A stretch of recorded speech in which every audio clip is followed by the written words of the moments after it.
एक ऐसी सीट जहां से 32 साल बाद हिंदू विधायक बना।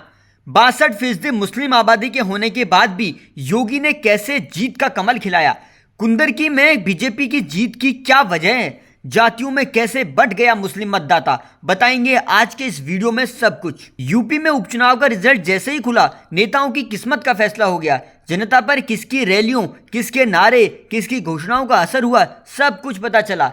यूपी में 9 सीटों पर मुकाबला हुआ था। भाजपा के खाते में 7 सीट गई। समाजवादी पार्टी सिर्फ 2 सीट जीत पाई। यूपी में कुंदरकी सीट, जहां करीब 60% मुस्लिम वोटर है, यहां 3 दशक के बाद यानी 32 साल बाद बीजेपी ने सीट जीती। बीजेपी की तरफ से रामवीर सिंह का मुकाबला सपा के मोहम्मद रिजवान से हो रहा था, लेकिन करीब 1,44,000 वोट से समाजवादी पार्टी हार गई। चुनावी पंडितों का कहना है यहां मुस्लिम जातियों में बंट गया। आखिर कैसे, समझाते हैं आपको। बीजेपी ने कुंदरकी में ऐसी चाल चली, अखिलेश को अंदाजा भी नहीं लगा। सपा ने यहां से तुर्क बिरादरी के उम्मीदवार को खड़ा किया था और जब वोटिंग हुई तो मुस्लिम, राजपूत और शेख समुदाय ने बीजेपी के पक्ष में जाकर वोटिंग की। बीजेपी उम्मीदवार रामवीर सिंह यहां 1,44,791 वोट से जीते हैं। यह तब हुआ जब एक नैरेटिव माना जाता है कि मुस्लिम वोटर्स बीजेपी के पक्ष में वोटिंग नहीं करते। इस बार 6 सीटों पर बीजेपी जीती है, जबकि 1 सीट मीरापुर पर आरएलडी के उम्मीदवार ने जीत दर्ज की है। 2 सीटें करहल और सीसामऊ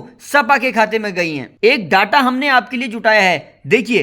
कुंदरकी में 1996 से नहीं बना है कोई भी हिंदू विधायक। 1996 में अकबर हुसैन विधायक बने, 2002 में मोहम्मद रिजवान विधायक बने, 2007 में फिर अकबर हुसैन विधायक बने, 2012 और 2017 में फिर मोहम्मद हुसैन ही विधायक बने, 2022 में जियाउर रहमान बर्क विधायकी जीते। लेकिन 2024 उपचुनाव में पुराना ट्रेंड टूटा और 32 साल बाद कोई हिंदू नेता कुंदरकी से विधायक बना। अब आगे आपको बीजेपी के प्रत्याशी की जीत की वजह भी बताते हैं। इस बार मुस्लिम नेताओं ने बीजेपी के लिए घर घर जाकर प्रचार किया है।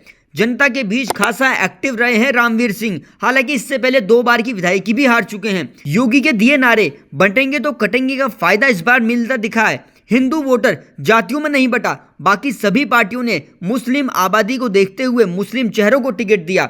समाजवादी पार्टी में गुटबाजी हुई।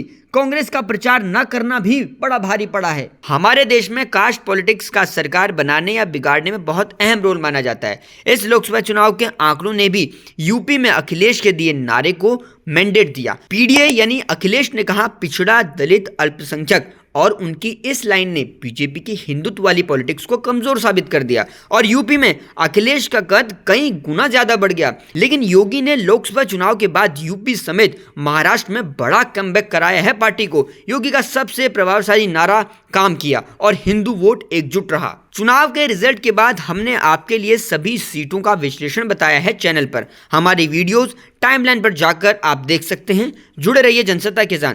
यूपी उपचुनाव के परिणामों पर आपका क्या कहना है, कमेंट बॉक्स पर लिखकर बताइए।